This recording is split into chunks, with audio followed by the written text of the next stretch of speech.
Visit করলাম। কেন কেন করলাম? তাহলে বলি, আমি সরকারি চাকরি করি, আল্লাহ করে 70 থেকে 75,000 টাকা সরকার দেয়। এই জলসা করা টাকাটা পেটে খাই না। আপনাদেরকে আমি দাওয়াত দিয়ে যাচ্ছি, গাড়ি ভাড়া না থাকলে আমি দিয়ে যাব। হতভাগার বাড়িতে, দুসের বাড়িতে গিয়ে দেখবেন কি করছি। এই কোরআন সাক্ষী, কিয়ামতের মাঠে সকলকে উঠতে হবে। দুই কাঁধে দুই ফেরেশতা আছে, মনে রাখবেন। টাকাটা বড় জিনিস।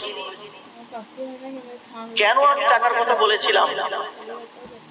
বলেছে আমার ম্যানেজার, আমার সঙ্গে কারোর কথা হয়নি। জানেন, আমার সঙ্গে কথা হয় সারাদিনে 100টা ফোনের একটা থেকে দুটো লোকের সঙ্গে আমার কথা হয়। আমার ম্যানেজারের সঙ্গে কথা হয়েছে। আমার ম্যানেজার বলেছে যে হুজুর, 1 সপ্তাহ ফোনে পাচ্ছি না, তো ভেবেছি জলসাটা হবে না। এই ভেবে আমরা ক্যান্সেলের খাতায় রেখেছিলাম। তো যখন 1 সপ্তাহ হয়ে গেছে, আসছে না, আজকে যখন ফোনে বলছে, তাহলে যে ম্যানেজার থাকে সে বলে দেয় যে টাইম এই, হাদিয়া এই, টাইম আর হাদিয়া দয়া করে ঠিক রাখবেন, তাহলে হুজুর ঠিক টাইমে পৌঁছে যাবে। ক্লিয়ার? বুঝতে পারছেন আপনারা? এটা একদম কথা ফাইনাল থাকে। তো সেইভাবেই বলেছে, সেইভাবেই বলেছে। এবার আপনারা যদি আমাকে এখানে এনে, আল্লাহর কসম করে বলছি, আমি দুয়াতে জাকাত দেওয়া লোক রে বাবা। আমার যে টাকা জাকাত পড়ে না, আল্লাহ শুকর করে বলছে, আমার বাম্মা ওস্তাদ পীরের দোয়ার ওসিলায় এরকম 50টা বিল্ডিং করার ক্ষমতা আমার জাকাতের টাকা। আলেমদেরকে জিজ্ঞাসা করবেন, 20 কেন 50,000 টাকা দেনেওয়ালা লোক আমি আপনাদের বলে যাচ্ছি। যদি জাকাত লাগে বলবেন, আব্দুল্লাহ ইল মারুফ দিয়ে যাবে। আল্লাহর কসম, কোরআন সামনে, টাকাটা বড় জিনিস নয়। ভিজিটটা কেন করলাম? ভিজিটটা কেন করলাম? 2016 সালের 1 জানুয়ারি থেকে আর আজ তারিখ পর্যন্ত এই উত্তর 24 পরগনায় ওয়াজ করতে এসেছিলাম। বহু জায়গায় ওয়াজ করেছি। ডায়মন্ড হারবার থেকে আমাকে ডেকে এনেছে, 10,000 টাকা দেওয়ার নাম করে 4,000 টাকা দিয়ে ছেড়ে দিয়েছে। এই উত্তর 24 পরগনায় চাঁপাপুকুর বলে একটা জায়গা আছে, নাম বলে যাচ্ছি। আমি আব্দুল্লাহ ইল মারুফ এসেছিলাম 2010 সালে, আর আসলাম হাবিবের দাওয়াত দিয়েছিল। আমি 2 ঘন্টা 45 মিনিট ওয়াজ করেছিলাম। আমাকে দিয়েছে 1100 টাকা। ডায়মন্ড হারবার থেকে চাঁপাপুকুর একটা 4 চাকা গাড়ি ভাড়া করে আনতে কত লাগে, যারা ড্রাইভার আছে জিজ্ঞেস করবেন। আর আসলাম হাবিবের দিয়েছিল 25,000 টাকা। 1 সপ্তাহ আগে ফুল টাকা পেমেন্ট করে এসেছিল। এই উত্তর 24 পরগনার জমিনে কয়েকদিন আগে বলেছিলাম যে মাওলানা আব্দুল কাইয়ুম সাহেব, নাম শুনেছেন? মাওলানা আব্দুল কাইয়ুম সাহেব বেচারা যোগ্য আলেম, তার কোনো ভিজিট নেই বলে তার কোনো ভ্যালু দেয় না। আচ্ছা, মূর্খ, অযোগ্য, অপদার্থ, আরবি পড়তে পারে না, তাকে 20,000 30,000 টাকা। এ মুসলমান, এ টাকা নিয়ে আমি খাই না। আল্লাহর শপথ করে বলে যাচ্ছি, আল্লাহ আমার যথেষ্ট দিয়েছে। আমার জাকাত যা পড়ে না, এই জলসার টাকা আমার জাকাতও লাগে না। সব মাদ্রাসা মসজিদ করার জন্য আমার এটা 5টা মসজিদ চালাই আমি নিজে সভাপতি, নিজের মিশন। বুঝলেন? আপনারা ভাবেন টাকাটা বড় জিনিস আপনাদের কাছে? এই উত্তর 24 পরগনায় বলে দিচ্ছে, শুনে নিন।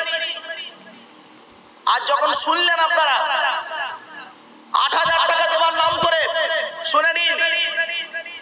হ্যাঁ বাবা, আসতে ওয়াজের দিকে আসবো আমি।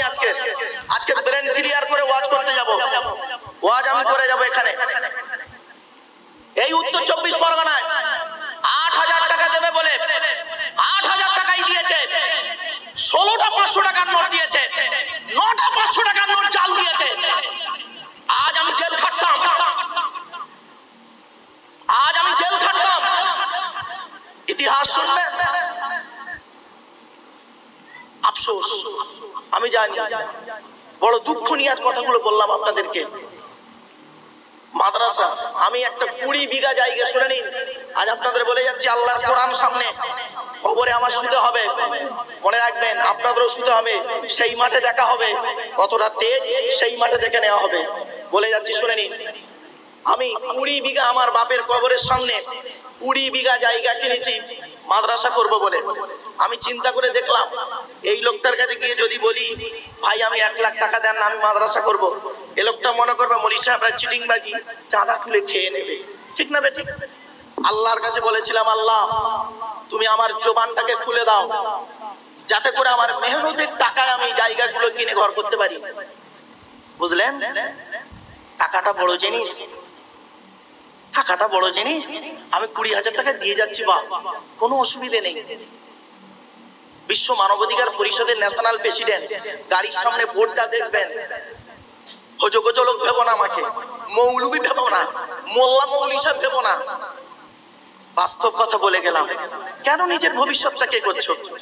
তুমি আমাকে বলতে পারতে যে হুজুর মানে এই ব্যাপার, ওরে আমি ওরকম মানুষটা, এই উত্তর 24 পরগনা জলসা করতে টাকা না নিয়ে গেছি, ভাই তুই টাকা রেখে দে, তোর মাসের কাজে লাগে। গতকালকে জলসা ছিল সন্দেশখালী থানায়, জেদিয়াখালী গ্রাম। বড় দুঃখ লাগে, বুঝলেন বাবা? টাকাটা বড় জিনিস নয়। অন্য বক্তাদের দিতে পারো অনেক টাকা, আর একজন আলেমের পয়সা দিতে গেলে কষ্ট হয়। তখন দাদা হুজুর কেবলার ফতোয়া দেখাও।